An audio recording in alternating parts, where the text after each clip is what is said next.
Nah, dosa besar itu jangan kita cuma anggap syirik, membunuh, dan 7 tuh yang dibilang Rasul: syirik, membunuh, zina, khomer, kabur dari medan perang, sihir, terus durhaka kepada orang tua. Ini asabul mubiqat, 7 dosa yang membinasakan.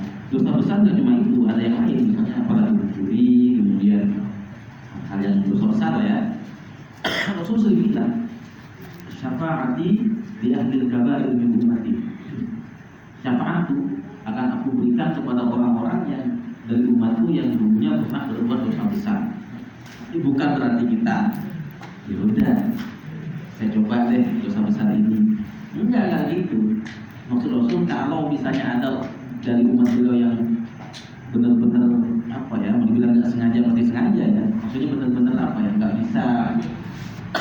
bisa menahan nafsu, atau mungkin nggak bisa melawan bisikan setan, bukan karena pengen main-main dengan sama Rasul. Orang yang salah begitu tuh.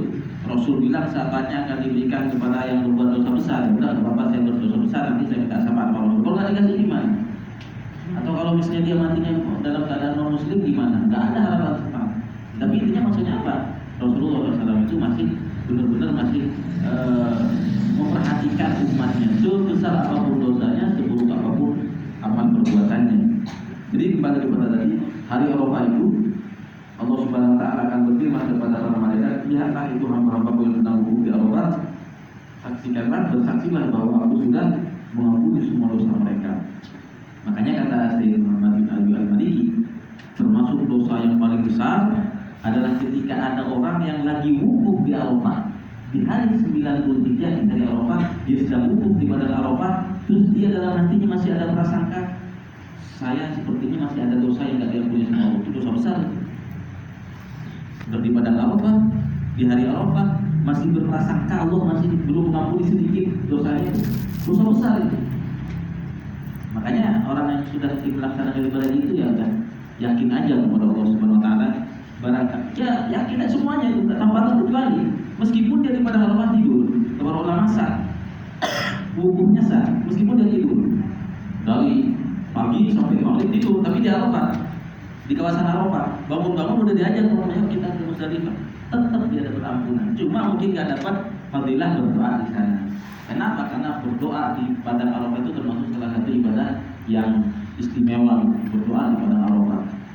Jadi di hari Arafah mereka diampuni oleh Allah Subhanahu Wa Taala, dan kita dianjurkan juga untuk ikut berdoa supaya bukan cuma mereka yang mengampuni, kita pun yang belum ibadah haji secara fisik, kita doa juga di Indonesia, semoga juga dapat ampunan.